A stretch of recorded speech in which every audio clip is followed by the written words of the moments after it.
ल निशल आज हामी पेनाल्टी सुटआउटको लागि हामी जाँदैछौँ। तिमीलाई के लाग्छ मैले 10वटामा कतिवटा चाहिँ बोलाउन सक्छु? 10वटामा 3 देखि 4वटा। ल तिमीले भन्नु साँच्चै हो नि? साँच्चै हो। फेरि एकचोटि सोचेर भन। ल त्यति नै हो, त्यहाँभन्दा बढी जाँदैन। ल ठिक छ। निशलले भनेको छ मैले 10वटामा 3 देखि 4वटा मात्रै लाउँछु भनेर केटाले ठोको है हान्यो। अब मेरो अब भित्रदेखिको इगो हट भयो। 5 चाहिँ म कटाउँछु। अब 5 त होइन, म 8 चाहिँ हान्ने मेरो कोसिस छ, प्लान छ। हेरौँ अब कतिवटा हान्न सक्छु। निशलले भने जस्तो 3-4वटा मात्रै पो हान्ने हो कि या त्योभन्दा कममै पो मैले छोड्ने हो कि हेर्दै जाउँ कतिवटा हान्न सक्छ।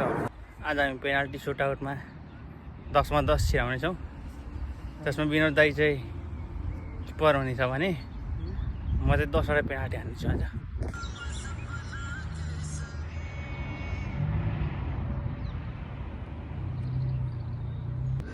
विनोद दाई रेडी हो? एकदम रेडी हो। निशल तिमी रेडी हो? पछाडि रोक्नु ल। र निशल पनि रेडी, किपर विनोद दाई पनि रेडी भनेपछि म किन रेडी भने 10मा 10 छिराउने कोसिस चाहिँ गर्नेछु। हेरौँ 10मा कतिवटा गोल छिरेछ।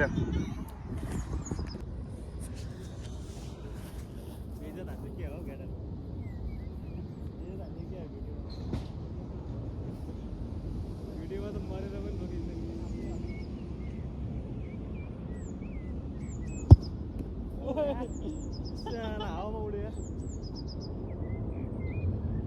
10मा 10 तिमीले 10मा 10 लाग्यो भने नि होइन, तिमीले 10मा 10 लाग्यो भने म आज नेपाल खोज्छु। 10मा 10 लाग्यो भने म आज नेपाल खोज्छु।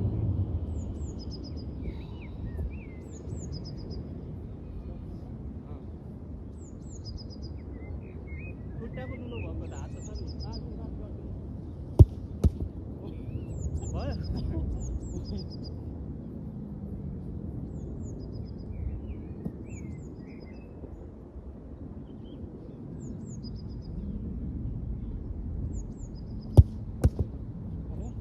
सिधा आइरहेको छ क्या जुत्ताले सिधा गइरहेको छ कि जे पनि ल्याख्नु।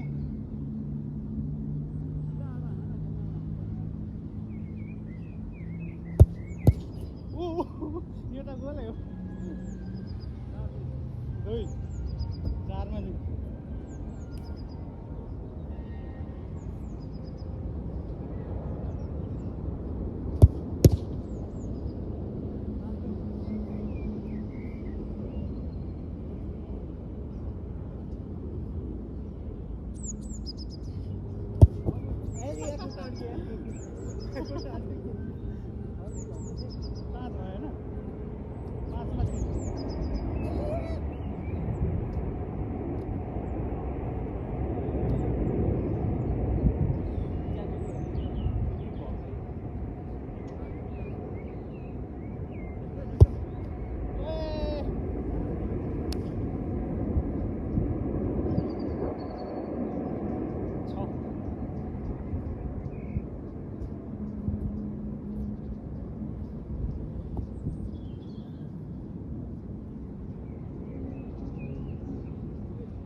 फाइनल्ली 10मा 6 गोल हानेको अवस्था।